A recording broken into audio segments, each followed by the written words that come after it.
बहुत समय पहले की बात है। एक सुंदर और समृद्ध राज्य था, सिंधु देश। वहां के राजा वीरेंद्र सिंह केवल युद्ध और शासन में ही नहीं बल्कि अपने रूप गुण में भी अद्वितीय थे। उनका चेहरा तेजस्वी था, कद ऊंचा और व्यक्तित्व ऐसा कि हर कोई उनकी ओर आकर्षित हो जाता। लेकिन एक बात बहुत विचित्र थी, वे अब तक अविवाहित थे। हालांकि राज्य की हजारों कन्याएं उनसे विवाह करने की इच्छुक थीं, परंतु राजा का हृदय अब तक किसी के प्रेम में नहीं बंधा था। एक दिन राजा शिकार के लिए जंगल गए। शिकार करते करते वे बहुत दूर निकल गए और रास्ता भटक गए। भटकते हुए वे एक छोटे से गांव पहुंचे, जहां उन्हें एक सुंदर युवती दिखी। उसका नाम चंद्रिका था। चंद्रिका गांव के सबसे प्रतिष्ठित पुजारी की बेटी थी और अपनी सुंदरता के साथ साथ अपनी विद्वता के लिए भी प्रसिद्ध थी। राजा ने चंद्रिका से पूछा, क्या तुम मुझे मेरे महल तक जाने का रास्ता दिखा सकती हो? चंद्रिका ने मुस्कुराते हुए कहा, राजन, रास्ता केवल पैर से नहीं, बुद्धि से भी पाया जाता है। जब तक मन की उलझनें सुलझेंगी नहीं, तब तक सही मार्ग नहीं मिलेगा। राजा चौंक गए। यह पहली बार था जब किसी ने उनसे इस प्रकार बात की थी। चंद्रिका की बुद्धिमत्ता और सौंदर्य से मोहित होकर वे वहीं ठहर गए। उन्होंने कुछ दिन गांव में बिताए और चंद्रिका से प्रेम करने लगे। राजा जब महल लौटे तो उनके मन में चंद्रिका बसी हुई थी, लेकिन उनका सफर यहीं खत्म नहीं हुआ। कुछ दिनों बाद वे अपने मंत्री के साथ एक पड़ोसी राज्य गए, जहां उनका स्वागत भव्य तरीके से किया गया।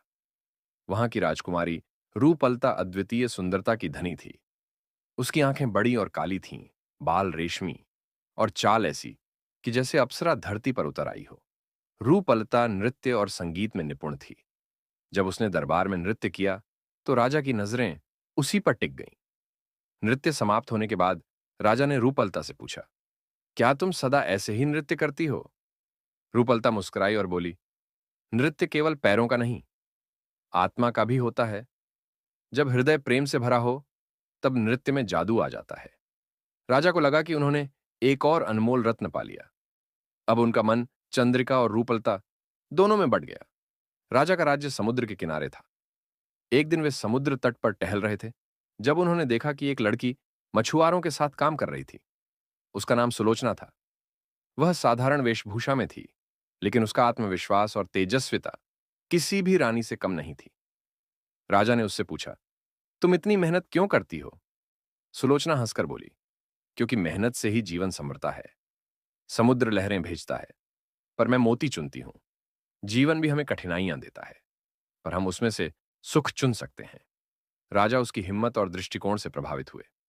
उन्होंने सुलोचना से अधिक बातें की और धीरे धीरे उनके मन में सुलोचना के लिए भी प्रेम उमड़ने लगा। राजा अब तक 3 सुंदर और अद्भुत महिलाओं से मिल चुके थे, लेकिन उनका भाग्य उन्हें एक और अनोखी लड़की से मिलाने वाला था। एक दिन जब वे एक जंगल में शिकार पर थे, तब एक वीरांगना उन्हें मिली, जिसका नाम मालविका था। वह तलवार चलाने में निपुण थी और उसका साहस किसी योद्धा से कम नहीं था। जब राजा ने मालविका को देखा, तो वे चकित रह गए। उन्होंने पूछा, तुम्हारी जैसी नारी को युद्ध में जाने की क्या आवश्यकता? मालविका ने तलवार घुमाई और कहा, यदि नारी अपने सम्मान और अधिकारों की रक्षा स्वयं कर सके, तो उसे किसी राजा की आवश्यकता नहीं होती। राजा को यह बात बहुत भा गई। उन्होंने महसूस किया कि मालविका केवल एक योद्धा ही नहीं, बल्कि उनकी आत्मा की साथी हो सकती है। अब राजा चारों लड़कियों से प्रेम करने लगे थे, लेकिन वे किसे चुने? वे महल लौटे और कई दिनों तक सोचते रहे। अंत में उन्होंने एक सभा बुलाई और चारों को बुलाया। उन्होंने कहा, मैं तुम चारों से प्रेम करता हूं। तुम में से कोई भी एक नहीं, बल्कि चारों मेरे हृदय का हिस्सा बन चुकी हो। मैं चाहता हूं कि तुम चारों मेरी रानी बनो, परंतु यह निर्णय तुम पर निर्भर करता है। चारों ने एक दूसरे को देखा और मुस्कुराई। चंद्रिका बोली, राजन, प्रेम को संख्या में नहीं बांधा जा सकता।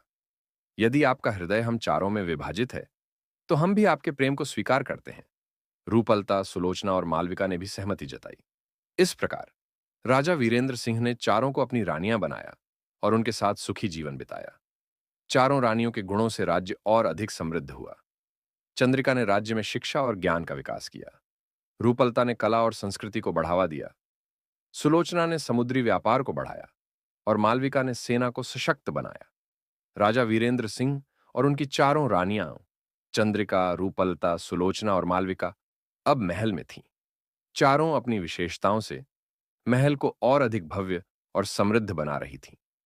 लेकिन प्रेम की यह कहानी इतनी सरल नहीं थी। चारों का स्वभाव भिन्न था और यही भिन्नता धीरे धीरे कुछ न कुछ समस्याएं भी खड़ी कर रही थी। राजा वीरेंद्र सिंह का प्रेम सच्चा था, लेकिन एक राजा होने के नाते उन्हें अपनी रानियों के बीच संतुलन बनाए रखना था। समय बीतने के साथ चारों के बीच प्रतिस्पर्धा बढ़ने लगी। चंद्रिका, जो बुद्धिमान और विचारशील थी, महल के शासन संचालन में राजा की मदद करने लगी।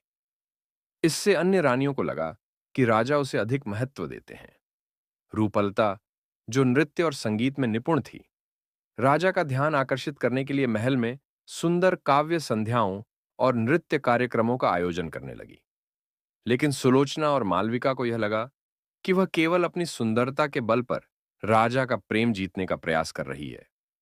सुलोचना, जो समुद्री व्यापार को आगे बढ़ा रही थी, अक्सर महल से दूर रहती थी। इस कारण उसे डर था कि कहीं राजा उससे दूर न हो जाए। मालविका, जो वीरांगना थी, को लगता था कि युद्ध और शक्ति का महत्व सबसे अधिक है। लेकिन राजा का प्रेम पाने के लिए केवल युद्ध कौशल ही काफी नहीं था। धीरे धीरे चारों के बीच ईर्ष्या और असंतोष पनपने लगा। एक दिन राजा ने महसूस किया कि चारों रानियां अब पहले जैसी नहीं रहीं। प्रेम अब प्रतिस्पर्धा में बदलने लगा था। वे एक दूसरे से अधिक प्रिय बनने की कोशिश में थीं।